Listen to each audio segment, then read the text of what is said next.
உலகெங்கிலும் பறந்து விரிந்து வாழ்ந்து கொண்டிருக்கின்ற தமிழ் சொந்தங்களுக்கு இது உங்களுடைய ஜோதிட ஆசான் யூடியூப் சேனல் வழியாக உங்களை வரவேற்பதிலும் சந்திப்பதிலும் மிக்க மகிழ்ச்சி அடைகிறேங்க. இந்த வீடியோ பகுதியில் நாம் பார்த்து கொண்டிருப்பது நலம் தரும் நவம்பர் மாதம் நவகிரக யோகமும் இருக்க போகிறது. இந்த நவம்பர் மாதத்தில் உங்களுடைய ராசிக்கான பலன்கள் என்ன, பரிகாரம் என்ன தெரிஞ்சு கொள்ளலாம். கால புருஷ தத்துவப்படி நமக்கு 12 வீடுகளில் 5வது வீடாகவும் சூரிய பகவானை ராசி அதிபதியாக கொண்ட அன்பார்ந்த சிம்மராசி நேயர்களுக்கு இந்த மாதம் உங்களுக்கு எப்படி போய் பார்க்க இருக்கிறோம். இந்த மாதனுடைய கிரக நிலைகள் என்ன, கிரக மாற்றங்கள் என்ன, அதனால் ஏற்படக்கூடிய பலன்கள் என்ன, பரிகாரம் என்ன, இதை பற்றி நம்ம பார்க்க இருக்கிறோம். நம்மளுடைய சேனலுக்கு நீங்கள் புதிய நபராக இருந்தால் சப்ஸ்கிரைப் பண்ணி வச்சுங்க, ஆள் கொடுத்து வச்சுருங்க பக்கத்தில் வரத. இப்போ நாங்கள் போகிற ஒவ்வொரு உங்களுக்கு நோட்டிஃபிகேஷன் வந்துருங்க.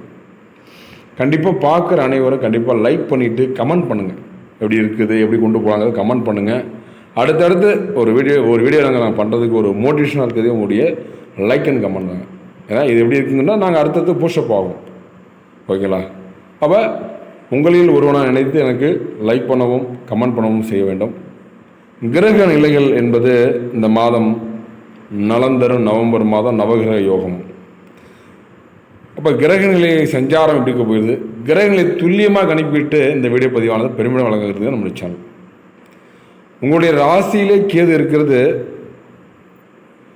எந்த ஒரு விஷயத்தையும் மனநிலை குழப்பத்துடன் இருக்கக்கூடிய காலகட்டமாக எதிர்பார்க்குறோம். தன வாக்கு குடும்பஸ்தானத்தில் சுக்கிரன் சஞ்சாரம் செய்ய இருக்கிறார். வாக்கு உண்மையில் சுக்கிரன் இருப்பது சில தடுமாற்றத்தையும் சில ஏமாற்றத்தையும் ஏற்படுத்தக்கூடிய மாதமாக நம்ம பார்க்குறோம். சுக்கிரன் என்ன பண்ணுவார், ஒரு சில சஞ்சலங்களை உருவாக்கக்கூடியவர். சுகஸ்தானத்தில் செவ்வாய் 4 செவ்வாய் இருக்கிறதால எவ்வளோ பெரிய டென்ஷன் இருந்தாலும் அப்படியே காமமாகிடுவீங்க, கூலாகிடுவீங்க. தைரிய வீரியஸ்தானத்தில் சூரியனும் புதனும் வக்ரமற்று போவது, 3ஆம் இடத்துல சூரியன் இருப்பது உங்களுக்கு ஒரு நல்ல பக்கபலம் தான். புதன் இருக்கிறது ரொம்ப ரொம்ப கவர்மெண்ட் சார்ந்த அரசாங்க ரீதியாக எதிர்பார்த்தவையெல்லாம் உங்களுக்கு வந்து சேர்றதுக்கான ஒரு சூழல் உருவாக இருக்குதுங்க. கலஸ்திரஸ்தானத்தில் சனி வக்ரமற்று போகிறாரு, ராகுடன் இணைந்து சஞ்சாரம் செய்ய இருக்கிறதால வீண் விவாதங்கள் எல்லாம் மனிதத்தில் வருவதற்கான ஒரு சூழல் உருவாக இருக்குதுங்க. விரயஸ்தானத்தில் குரு என கிரகங்கள் உள்ளன. விரயத்தில் குரு போகிறாரு. அப்போ விரயத்தில் குரு போனாவே உங்களுக்கு குரு பார்வை இல்லாதக்கூடிய மாதமாக இந்த மாதம் பார்க்க இருக்கிறோம். விரயத்தில் குரு போகும்போது எந்த ஒரு விஷயத்துக்கும் 10 முறை அலைய வேண்டிய ஒரு சூழல் உருவாக இருக்குதுங்க. அப்போ கிரக மாற்றம் என்பது இம்மாதம் 3/11/2025 அன்று தனவாக்கு குடும்பஸ்தானத்தில் இருந்த சுக்கிர பகவான் தைரிய வீரிய ஸ்தானமான 3ஆம் இடத்திற்கு மாற இருப்பது ரொம்ப அற்புதமான காரணமாக பார்க்கிறோம். 16/11/2025 அன்று தைரிய வீரிய ஸ்தானத்தில் இருந்த சூரிய பகவான் சுகஸ்தானத்திற்கு 4ஆம் இடத்திற்கு மாறு ரொம்ப ரொம்ப அற்புதமான காலகட்டமாக இருக்குதுங்க அந்த நவகிரக யோகம். 17/11/2025 அன்று தைரிய வீரிய ஸ்தானத்தில் இருந்த புதன் வக்ர நிவர்த்தி அடைய இருக்கிறார். 17/11/2025 அன்று கலஸ்திரஸ்தானத்தில் இருந்த சனி பகவான் வக்ர நிவர்த்தி அடைய இருக்கிறார். 27/11/2025 அன்று தைரிய வீரிய ஸ்தானத்தில் இருந்த சுக்கிர பகவான் சுகஸ்தானத்திற்கு மாற இருக்கிறார். இதுதாங்க கிரகனுடைய மாற்றங்கள். இந்த கிரக நிலைகளும் கிரக மாற்றத்தால் ஏற்படைய பலன்கள் என்ன சிம்மராசி என்பர்களுக்கு. சூரிய பகவான் அதிபதி இல்லை, எதிலும் கெத்த திமிர தென்னாடக்கூடிய ஜாதகம் ராசிகள் எது வந்தாலும் பார்த்துக்கலாம். ஒரு எண்ணங்கள் ஒரு உங்கள்கிட்ட ஒரு போல்டு சரி, எப்பவுமே ஆளுமை திறம். ஓகேங்களா? எந்த ஒரு சின்ன விஷயம் தான் அது பெருசாக தன்னிடத்தில் வைக்கிறதுக்கான ஒரு சூழல் உருவாகக்கூடிய இந்த சிம்மராசி என்பர்கள். இதில் என்ன ஒரு பிரச்சனாக்க, வெகு நாட்களாக உங்களுக்கு உடல் உபாதைகள் ஏற்பட்டிருக்கும். அஷ்டமசனியுடைய தாக்கம் உங்களுக்கு அதிகமாக இருக்கும். பணம் விஷயத்தில் ரொம்ப ரொம்ப கவனமாக இருக்கிறது நல்லது. பொருளாதார ரீதியாக ரொம்ப அலல்புடைய காலநிலைகள் உருவாகுது. எவ்வளோ தூரம் பொருளாக இருந்தாலும் நமக்கு தங்கவில்லை என்று இயங்கி காலகட்டம் அந்த காலகட்டம். அப்போ இந்த மாதம் வீண் செலவுகள் உண்டாகும். இதை தான் இப்போ சொல்லி முடித்தேன். நீங்கள் எதிர்பார்த்த இடமாற்றம் உண்டாக இருக்குதுங்க. காரியங்கள் முடிவதில் தாமத போக்கு காணப்படும். தேவையற்ற மனசஞ்சலங்கள் உண்டாக இருக்குதுங்க. யாரையும் நேருக்கு நேர் எதிர்க்காம அனுசரித்து செல்வது நன்மை தரும். கெட்ட கனவுகள் தோன்ற இருக்குதுங்க. வயிறு தொடர்பான நோய்கள் ஏற்பட்டு நீங்கள் இருக்குதுங்க. இதுதான் விஷயம். இப்போ தொழில் மற்றும் வியாபாரம் செய்யக்கூடிய அன்பார்ந்த சிம்ம ராசி நேயர்களுக்கு எப்படி இருக்கும்? இந்த அஷ்டம சனியால் ஏதாவது யோகம் இருக்குமா, நமக்கு வாழ்க்கையில் மாற்றங்கள் இருக்குமா அப்படிங்கிறது ஒரு விஷயத்தை நம்ம எதிர்பார்த்துட்டு இருக்கோம். அப்போ இந்த நலந்தரும் நவம்பர் மாத யோகமும் நவகிரக யோகத்தால் மாறக்கூடிய இந்த தொழில் மற்றும் வியாபாரம் செய்யக்கூடிய அன்பார்ந்த சிம்ம ராசி நேயர்களுக்கு மெத்தனமாக காணப்பட போகுதுங்க. ரொம்ப அப்படியே பார்த்துக்கலாங்கிற எண்ணம் இருக்கக்கூடாது. இப்போ தான் ரொம்ப கவனமாக இருக்கணும். அப்போ பணவரவு இருக்க போதுங்க இந்த காலகட்டம். புதிய வாடிக்கையாளரிடம் நிதானமாக பேசி வியாபாரம் செய்வது நல்லது. போட்டிகளை கண்டுகொள்ளாமல் தவிர்ப்பது நன்மை தரும் மாதமாக நம்ம எதிர்பார்க்குறோம். உத்தியோகத்தில் இருப்பவர்களுக்கு வீண் அலைச்சல் இருந்தாலும் டென்ஷன் இருந்தாலும் இதெல்லாம் ஏற்பட்டு உங்களுக்கு கொஞ்சம் அதிகமாக கொடுக்கக்கூடிய காலகட்டம். வீண் வாக்குவாதங்களை தவிர்ப்பது நல்லது. கணவன் மனைவிக்கிடையே தேவையில்லாத ஒரு விஷயத்தால் கருத்து வேற்றுமை உண்டாக இருக்குதுங்க. எனவே கவனமாக இருப்பது நல்லது. பிள்ளைகளால் திடீர் செலவுகள் உண்டாகும். பெண்களுக்கு, சிம்மராசியில் பிறந்த பெண்களுக்கு இந்த மாதம் எப்படிப்பட்ட பலன்கள் மற்றும் பரிகாரத்தை அளித்தர இருக்கிறார்? பெண்கள் யாரையும் எதிர்த்து கொள்ளாமல் அனுசரித்து செல்வது நன்மை தர இருக்குதுங்க.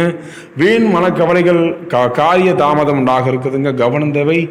கலைஞர்களுக்கு எப்படி இருக்க போகிற மாதம்? சிம்மராசியில் பிறந்தவர்களுக்கு, கலைஞர்களுக்கு தங்கு தடையின்றி புதிய வாய்ப்புகளை பெற இருக்குங்க. புகழ் பாராட்டு வந்து சேர இருக்குதுங்க. நற்பெயர் எடுப்பதற்குண்டான சூழ்நிலை எல்லாம் உருவாக இருக்குதுங்க. எதிர்பார்த்த உதவிகள் வந்து சேர இருக்குதுங்க. அரசியல் உள்ளவர்களுக்கு எப்படி இருக்க போகிற மாதம்? அரசியல் உள்ளவர்களுக்கு நல்ல பலன்களை கிடைத்தால் கூட அதே நேரத்தில் விழிப்புணர்வு செயல்படுவது நன்மை தரும். இழுபறியாக இருந்த சில காரியங்கள்லாம் நன்றாக நடந்து முடிய இருக்குதுங்க. கையிருப்பு கொஞ்சம் கூட இருக்குதுங்க.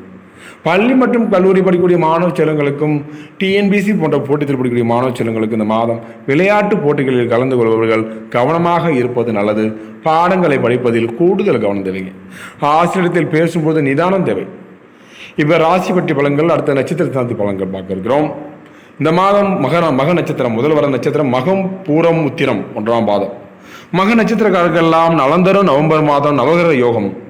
இந்த மாதம் தொழில் வியாபாரத்தில் இருந்த போட்டிகள் விலகும். கடன் பிரச்சனைகள் தீர இருக்குதுங்க. அதாவது ஆர்டர் பிடித்து நீ இருந்த அந்த கஷ்டம்லாம் குறையுங்க. ஓகேவா? நீங்கள் போயிட்டு என்ன பண்ணீங்க, ஒரு ஆர்டர் எடுப்பீங்க, அந்த கஷ்டம்லாம் குறைய இருக்குதுங்க. வாடிக்கையாளர்கள் தேடி வர போகிறாங்க. உத்தியோகத்தில் இருப்பவர்களுக்கு எளிதாக பணிகளை செய்து முடிக்க போகிறீங்க.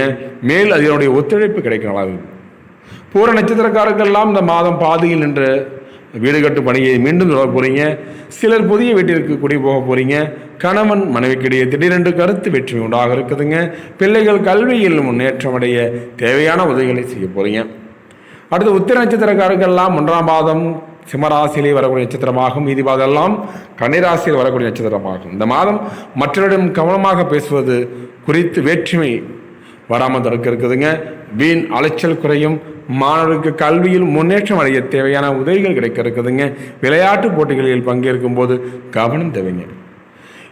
இந்த மாதம் சந்திராட்ச தினங்களை குறித்து வச்சுக்கணும். முக்கியமாக இந்த நவம்பர் மாதம் 3, 4, 30 இது சந்திராட்சம் இருப்பதால் ரொம்ப ரொம்ப ரொம்ப கவனமாக தேவை இருக்குதுங்க. உங்களுடைய அதிர்ஷ்ட தினங்கள், நீங்கள் நல்ல காரியங்கள் இல்லை வேறு ஏதாவது இந்த விஷயம் இந்த நாளில் செஞ்சு நல்லாயிருக்கும் நினைக்கணும் போது நவம்பர் மாதம் 11, 12 தேதியில் எடுத்துங்க, நல்லாயிருக்கும். சிம்மராசியை பொறுத்தவரை பார்க்கும்போது பரிகாரத்தை பொறுத்தவரையில் ஸ்ரீ சரபேஸ்வரி ஞாயிற்றுக்கிழமையில் தீபம் ஏற்றி வழிபட்டு வரவும் எல்லா தடங்களும் நீங்கும் காரிய வெற்றிக்கு வழிவகுக்க இருக்குது இந்த மாதம். இன்னும் நேர்களை சிம்மராசி என்பவர்களும் அதில் வரக்கூடிய நட்சத்திரக்காரங்களும் இதுவரைக்கும் நலந்தரும் நவம்பர் மாத ராசி பலன்களும் நவகிரக யோகத்தை நீங்கள் தெரிந்து கொள்ளவா? பொறுமையாக கேட்டது ரொம்ப நன்றிங்க. அடுத்தடுத்து நல்லது ஒரு விடைப்பதில் உங்களை சந்திக்கும் முறை உங்களது விடைபெறுவது உங்கள் யூடியூப் சப்ஸ்கிரைப் பண்ணுங்கள், ஷேர் பண்ணுங்கள், லைக் பண்ணுங்கள், கமெண்ட் பண்ணுங்கள். தொடர்ந்து இணைந்தீர்கள். நன்றி, வணக்கம்.